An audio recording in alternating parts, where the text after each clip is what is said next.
திருச்சிற்றம்பலம். எழுமின் விழுமின் கருதிய கருமம் கைகூடும் வரை உழைமின். சுவாமி விவேகானந்தருடைய அற்புதமான பொன்மொழி. இன்றைய கேபிஆர் ஜாதக தகவல் என்னவென்றால், முயற்சி என்பது மிக அற்புதமானது. நான் முயற்சி பண்ணேன், கிடைக்கல அப்படின்னு நிறையா பேர் சொல்லுவாங்க. ஆனால் முயற்சி என்பது ஒரு வினைத்தொடர். தொடர்ந்து முயற்சிப்பது தான் சரியான முழுத்தொடர். யாரெல்லாம் எந்த ஒரு செய்கையும் நமக்கு சிறப்பாக இருக்க வேண்டும், நாம் அதில் வெற்றி பெற வேண்டும் என்று நினைக்கிறார்களோ, இவர்களெல்லாம் பல சோதனைகளை கடக்க வேண்டும். இன்பம் என்பது நேரடியாக கிடைத்து விடாது. பலன்கள் எப்பொழுதுமே எவ்வளவு உழைக்கிறோமோ, எவ்வளவு அல்லல் படுகிறோமோ, எவ்வளவு ஆற்றலை செலுத்துகிறோமோ அதை பொறுத்துத்தான் அந்த முயற்சி திருவினையாக்கும் என்பது ஒரு நம்முடைய முன்னோர் மூதுரை. எனவே நான் முயற்சி செய்தேன், நடக்கவில்லை அப்படி என்பார்கள். தொடர் முயற்சி தான் உண்மையானது. எனவே அன்பர்கள் முயற்சி செய்தேன் முடியவில்லை என்று சொல்பவர்களெல்லாம் பாதியில் நின்று விடுவார்கள். திருவள்ளுவர் சொல்லுவார், பிறவி பெருங்கடல் நீந்தார். இக்கரைக்கிருந்து அக்கரைக்கு செல்ல வேண்டுமேயானால் தொடர் முயற்சி இருக்க வேண்டும். யாருக்கெல்லாம் தொடர் முயற்சி இருக்கிறதோ அவர்களெல்லாம் தன்னுடைய இலக்கை அடைவதற்கு கடுமையாக உழைப்பார்கள், கடுமையாக முயற்சி செய்வார்கள். எனவே அன்பர்கள் சரியான முயற்சியை செய்யுங்கள். ஒரு சிலருக்கு சரியான முயற்சி செய்தும் பலன் கிடைக்கவில்லை என்பார்கள். இதற்கு கால நேரம் என்று ஒன்று இருக்கும்.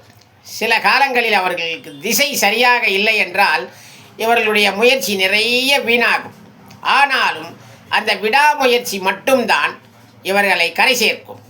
எனவே நம்முடைய அன்பர்கள் விடாமுயற்சியை எப்பொழுதும் கையாளுங்கள். விடாமுயற்சி மட்டும்தான் ஒருவரை சரியாக கரை சேர்க்கும். சிலர் கல்லூரி வாழ்க்கையிலே நன்றாக படிப்பார்கள், அவர்களுக்கு சரியான வேலை இல்லை என்பது ஒரு அமைப்பு இருக்கும். ஆனால் இவர்கள் எனக்கு ஒரு தகுதி இருக்கிறது, எனக்கு தகுதிக்கேற்ற செய்கை வேலை கிடைக்கவில்லை என்று சொல்வார்கள். அப்படி அல்ல. நாம் ஒரு இலக்கை அடைய வேண்டுமென்றால் பல தொழில்களை செய்து கூட பிறகு நம்முடைய இலக்கை அடையலாம். இதுதான் முயற்சியினுடைய அடையாளம். முயற்சி என்பதுதான் மூலம். எல்லோருக்கும் அமைப்பு இருந்தால், அமைப்பு இல்லாவிட்டால் அப்படி என்பது கிடையாது. அமைப்பு இருந்தால் உடனடியாக கிடைத்துவிடும். அமைப்பு இல்லை என்றால் தெய்வத்தால் ஆகாதெனும் முயற்சி கை கொடுக்கும் என்பதுதான் மூலப்பொருள். எனவே முயற்சி என்பதை யாரும் கைவிட வேண்டாம். நான் தினசரி சொல்லக்கூடிய எழுமின் விழுமின் கருதிய கருமம் கைகூடும் வரை உழைமின் என்பதே அதனுடைய அர்த்தம் என்னவென்றால், சுவாமி விவேகானந்தர் சொல்லுவது, காலையில் எழுந்திருக்க வேண்டும். அதிகாலையில் எழுந்து நான் என்ன செய்வேன் என்று கேட்கக்கூடாது.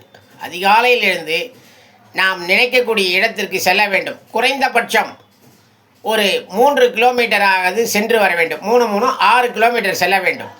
அப்பொழுது நம்முடைய சிந்தனைகள், நம்முடைய செயல்பாடுகள், நாம் எதை நோக்கி இருக்கிறோமோ அது அவர்களுக்கு செய்கையை கைகூட்டும். எனவே எழுமின் விழுமின் கருதிய கருமம் கைகூடும் வரை உழைமின். ஒவ்வொருவரும் அவர்களுடைய என்ன நினைக்கிறார்களோ அதற்காக கடுமையாக உழைக்க வேண்டும். உழைப்பு ஒன்றுதான், முயற்சி ஒன்றுதான் அவர்களை ஈடேற்றும் என்பதில் எந்த விதமான ஐயப்பாடும் இல்லை. முயற்சி அற்றவர்கள் யாரையாவது குறை சொல்லி கொண்டிருப்பார்கள். இது முயற்சியினுடைய திருவினை என்பது உணர்ந்தவர்களுக்கு தான், அனுபவசாலிகளுக்கு தான் தெரியும். ஆகவே உழைப்பு என்பது மூலதனம். தொடர்ந்து இடைவிடாத முயற்சியை செய்பவர்கள் அந்த பலன்களை அடைவார்கள். இதற்கு நிறைய உதாரண புருஷர்கள் இருக்கிறார்கள். எனவே நீங்கள் மகாபாரத இதிகாசங்களை எடுத்தாலும் இராமாயண இதிகாசங்களை எடுத்தாலும் பல புராண நூல்களை எடுத்தாலும் தன்னுடைய உழைப்பினால் பல பலன்களை பெற்றிருப்பார்கள். அதாவது அப்பொழுதெல்லாம் நிறைய தவம் இருப்பது, பல ஆண்டுகள் தவம் இருந்து பல வரங்களை பெற்றிருப்பார்கள். அது என்னவென்றால் அதுதான் அந்த முயற்சி. எனவே முயற்சியை கைவிடாதீர்கள். முயற்சி தான் உங்களுக்கு வழிகாட்டும். எந்த துறையிலும் நீங்கள் முன்னேற வேண்டுமானால் தொடர்ந்து முயல வேண்டும். தோல்விகளை சந்திக்க வேண்டும். அவையெல்லாம் மிதிக்க வேண்டும். மிதித்து மேல் ஏற வேண்டும். அப்பொழுதுதான் உங்களுடைய இலக்கை அடைய முடியும். எனவே முயற்சி என்பதுதான் மூலப்பொருள். இன்றைய தலைப்பு முயற்சி என்பதே. அதை நீங்கள் சரியாக செய்யுங்கள். உங்களுக்கு ஏதாவது சந்தேகம் இருந்தால் என்னை நேரடியாக தொடர்பு கொள்ளலாம். இல்லை என்றால் தொலைபேசி வாயிலாக தொடர்பு கொள்ளலாம்.